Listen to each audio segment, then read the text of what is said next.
काफिर है तो शमशीर पे करता है भरोसा, मोमिन है तो बेतैग भी लड़ता है सिपाही। कभी कभी तारीख में ऐसे लम्हे आते हैं जब जंग सिर्फ हथियारों से नहीं बल्कि हौसलों से लड़ी जाती है, जब फैसला सिर्फ मिसाइलों, टैंकों और जंगी जहाजों से नहीं होता बल्कि कौमों के अज़्म, क़यादत पर एतमाद और कुर्बानी के जज्बे से होता है। आज पूरी दुनिया की नजरें मशरिक़ वुस्ता पर जमी हुई हैं। एक तरफ दुनिया की सबसे बड़ी फौजी ताकत अमेरिका और उसका करीबी इत्तेहादी इजराइल है, जबकि दूसरी तरफ ईरान है, एक ऐसा मुल्क जो बरसों से सख्त माशी पाबंदियों, सिफारती दबाव और बैनुल-अक़वामी तन्हाई का सामना करता रहा है। लेकिन इन तमाम मुश्किलात के बावजूद ईरान ने अपने दिफा और मज़ाहिमत की सलाहियत को बरकरार रखा है और यही चीज आज दुनिया भर में बहस का मौजू बनी हुई है।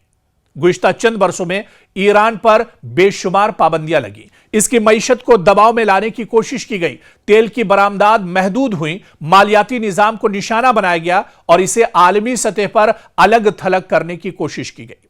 लेकिन इसके बावजूद ईरान ने अपने दिफाई प्रोग्राम, मिसाइल टेक्नोलॉजी और ड्रोन सलाहियतों पर काम जारी रखा।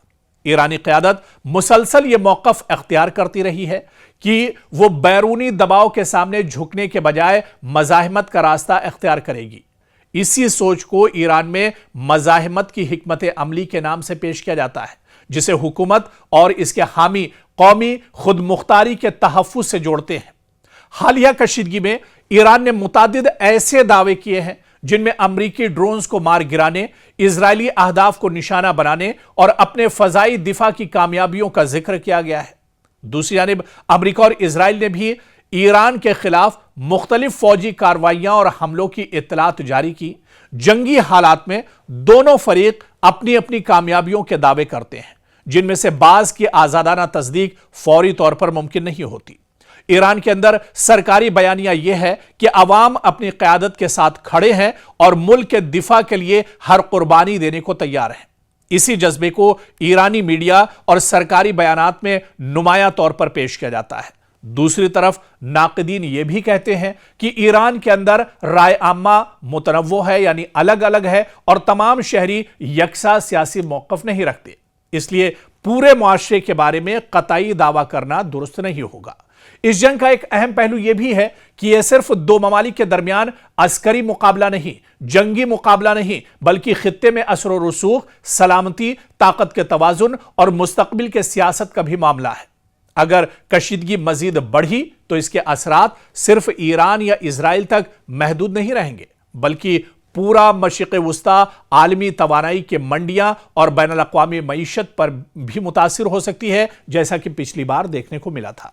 ईरान के हामी इसे एक ऐसी कौम के तौर पर पेश करते हैं जो दबाव के बावजूद पीछे हटने के लिए तैयार नहीं, जबकि इसके मुखालिफिन इसे खित्ते में कशीदगी बढ़ाने का जिम्मेदार करार देते हैं। और यही वजह है कि इस तनाज़े को मुख्तलिफ ममालिक और मुबस्सिरीन मुख्तलिफ जावियों से देखते हैं। एक बात अलबत्ता वाज़ेह है कि यह जंग सिर्फ असलहे की ताकत का इम्तिहान नहीं, बल्कि सियासी अज़्म, सिफारती हिकमत अमली, माशी बर्दाश्त और अवामी हौसले का भी इम्तिहान है। तारीख हमेशा यह याद रखती है कि जंगों में सिर्फ ताकत नहीं बल्कि फैसले, हिकमत, सब्र और इस्तिकामत भी अपना किरदार अदा करते हैं। आने वाले दिन यह तय करेंगे कि मौजूदा कशीदगी किस समत जाती है। आया मुज़ाकरात का रास्ता निकलता है या खित्ता मजीद एक बड़े तसादुम की तरफ बढ़ता है। यह देखना भी बहुत अहम होगा, क्योंकि पाकिस्तान और कतर या फिर इसी तरह के दूसरे जो मुल्क हैं, तुर्की की बात की जाए, ये दरअसल चाहते हैं कि जंग के जरिए नहीं बल्कि बातचीत के जरिए, मुज़ाकरात के जरिए मसला हल होना चाहिए, क्योंकि जंग किसी मसले का हल नहीं बल्कि जंग तो खुद एक मसला है। और ऐसे में अब ईरान और अमेरिका के दरमियान लगातार ठनी हुई है, जिसकी वजह से मशरिक़ वुस्ता लगातार आग के ढेर पर एक तरह से बना हुआ है, आग के ढेर पर बैठा हुआ है। और ऐसे में ये तसादुम और ज़्यादा बढ़ेगा या आने वाले दिनों में रुकेगा, ये आने वाले दिनों पर एक तरह से डिपेंड करेगा। और ये देखना बहुत अहम होगा कि ऐसे हालात में अमेरिका या फिर ईरान का जो फाइनल मौक़िफ़ है वो आखिर क्या कुछ होता है। मशरिक़ वुस्ता में लगातार हालात ख़राब हैं और इस बीच अमेरिका लगातार तेहरान को निशाना बना रहा है। ईरान के अलग अलग जो हिस्से हैं वहां पर लगातार अमेरिका अटैक कर रहा है। लेकिन क्या आपने सोचा कि इस जंग में जो सबसे दिलचस्प पहलू है वो आखिर क्या है? आप कहेंगे कि जंग में आखिर दिलचस्पी क्या चीज होती है, लेकिन जंग का एक दिलचस्प पहलू भी है। आज उसी के बारे में हम आपको बताएंगे। और यह दिलचस्प पहलू दरअसल कुछ और नहीं, ये अमेरिकी सदर डोनाल्ड ट्रंप से जुड़ा हुआ है। जी हां, ट्रंप की फुतवाहात बहुत दिलचस्प है इस जंग के अंदर। आप देखिए कि एक जंग जो शुरू हुई थी, बीच में कुछ दिनों के लिए जंगबंदी हुई, लेकिन फिर वो जंग एक तरह से शुरू हो गई। जंग तो खत्म नहीं हुई, लेकिन इस बीच आप देखिए कि अमेरिका के सदर डोनाल्ड ट्रंप कई बार जंग जीतने का दावा कर चुके हैं। कई बार वो ये कह चुके हैं कि अब जंग खत्म हो गई और अमेरिका इस जंग में जीत चुका है। दरअसल इसी पहलू पर हम बात करेंगे, क्योंकि हर 2-4 दिन बाद एक नई प्रेस कॉन्फ्रेंस होती है डोनाल्ड ट्रंप की, जिसमें वो दावा करते हैं कि हम जीत गए हैं। फिर चंद घंटों बाद दोबारा हमले शुरू हो जाते हैं। फिर एक और ऐलान अमेरिकी सदर डोनाल्ड ट्रंप की तरफ से किया जाता है कि ईरान हार चुका है, ईरान की शिकस्त हो गई है। और फिर अगले हफ्ते ही एक और प्रेस कॉन्फ्रेंस अमेरिकी सदर डोनाल्ड ट्रंप की तरफ से की जाती है, और इस बार यह कहा जाता है कि वाकई जंग जो है वो फैसलाकुन मरहले में पहुंच चुकी है और अब 2-4 दिन में ईरान का सफाया हो जाएगा और जंग खत्म हो जाएगी। अब तो लोग मजाक में कह रहे हैं कि अगर हर बार जीत का ऐलान करना पड़े तो फिर शायद जंग अभी खत्म नहीं हुई है। जब हर बार डोनाल्ड ट्रंप हर 2-4 दिन के बाद डोनाल्ड ट्रंप प्रेस कॉन्फ्रेंस में कहते हैं कि वो जंग जीत चुके हैं, ईरान की शिकस्त हो चुकी है, तो फिर यह जंग आखिर खत्म कहां हुई? यह तो अब लोगों के दरमियान एक तरह से मजाक सा बन गया है। असल फतेह तो वो होती है जिसके बाद दोबारा यह साबित करने की जरूरत न पड़े कि हम जीत गए हैं, बल्कि दुनिया भी यह समझ जाए, दोबारा हमला करने की जरूरत भी ना पड़े, दोबारा से कोई टकराव भी ना हो, वार का पलटवार भी ना हो, तब तो यह कहा जा सकता है कि वाकई में हम जीत चुके हैं, हमारी फतेह हो गई है और सामने वाला जो मद्दे मुकाबिल यानी है उसकी शिकस्त हो गई है। लेकिन यूं लगता है जैसे एक ही जंग में फतेह का जश्न इतनी बार मनाया जा रहा है अमेरिका की तरफ से, डोनाल्ड ट्रंप की तरफ से, कि अब गिनती रखना भी मुश्किल हो गया है। सोशल मीडिया पर तबसरा कुछ यूं होता है कि अगर एक ही जंग 10 बार जीतनी पड़े तो शायद मसला जंग में नहीं, बल्कि यह फतेह का ऐलान भी एक तरह से नहीं माना जाएगा। बल्कि आप देखिए कि बार बार जिस तरह से डोनाल्ड ट्रंप प्रेस कॉन्फ्रेंस में आकर ऐलान कर रहे हैं, कहीं ना कहीं यह उनकी घबराहट है।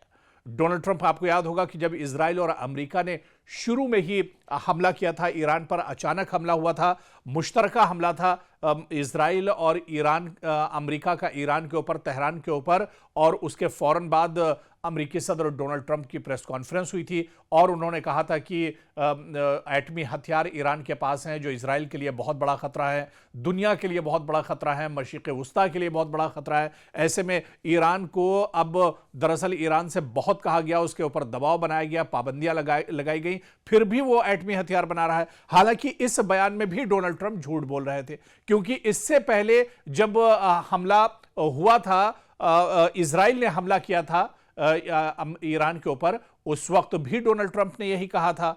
और डोनाल्ड ट्रंप ने इससे पहले जब हमला हुआ था उसमें कहा था कि अमेरिका ने अटैक किया है और अमेरिका के B-2 बम्बर ने दरअसल ईरान के अंदर जो एटमी हथियार हैं, जहां पर ये एटमी हथियार रखे जाते हैं, उस पूरे मकाम को, उस पूरे जगह को, उस पूरे इलाके को तबाह बर्बाद कर दिया और ईरान का जो एटमी हथियार का जखीरा है वो तबाह बर्बाद हो गया। फिर जंग हुई, फिर यही बहाना बनाया गया। तो दरअसल यह बहाना है, बल्कि बहाने से ज्यादा यह कहा जाए कि यह डोनाल्ड ट्रंप और अमेरिका का डर है जो निकलकर सामने आ रहा है, और यह डर अब दुनिया के सामने निकलकर सामने आ चुका है, खुलकर सामने आ चुका है। अब दुनिया दरअसल उसको एक मजाक की तरह से देख रही है कि डोनाल्ड ट्रंप दरअसल अब इतने ज्यादा नफसियाती तौर पर परेशान हैं, इतना इस जंग का बोझ उनके ऊपर है, इतना दबाव उनके ऊपर है कि जब भी प्रेस कॉन्फ्रेंस में आते हैं तो यह कहना नहीं भूलते हैं कि ईरान हार चुका है और अमेरिका जीत चुका है। लेकिन जंग तो अभी चल ही रही है। और आप देखिए कि यह जंग कब तक चलेगी, यह तो अब डोनाल्ड ट्रंप भी नहीं बता सकते हैं। दुनिया हैरान है कि एक तरफ अमेरिका जैसा सुपर पावर मुल्क और दूसरी तरफ ईरान जैसा ऐसा कमजोर मुल्क जिसके ऊपर हमेशा से अमेरिका ने पाबंदियां रखी हो, लेकिन वो अमेरिका और इजराइल जैसे बड़े मुल्कों का, जिनके पास जदीद टेक्नोलॉजी है, जदीद हथियार हैं, जदीद ड्रोन और मिसाइल हैं, वो उसका सामना, ईरान ऐसे मुल्कों का सामना डटकर कर रहा है। तो यही वजह है कि अब डोनाल्ड ट्रंप की परेशानी जो है वो खुलकर सामने आ रही है। और डोनाल्ड ट्रंप इसी वजह से जो दुनिया देख रही है उसे भी झुठलाने की कोशिश करते हैं। और जब भी प्रेस कॉन्फ्रेंस में, जब भी मीडिया के सामने आते हैं, तो ये कहना नहीं भूलते हैं कि अमेरिका जीत गया है, अमेरिका जंग में जीत रहा है, अमेरिका 2-4 दिन में ईरान को नेस्तो नाबूद कर देगा। लेकिन यह जंग तो पिछले कई महीनों से चल रही है। ईरान डटकर मुकाबला कर रहा है, मजबूती के साथ मुकाबला कर रहा है। और यह जंग कब तक चलेगी, ना तो हम कह सकते हैं, ना आप कह सकते हैं, और ना ही इसका अंदाजा दुनिया के सुपर पावर यानी डोनाल्ड ट्रंप को इसका अंदाजा है कि यह जंग कब तक चलेगी।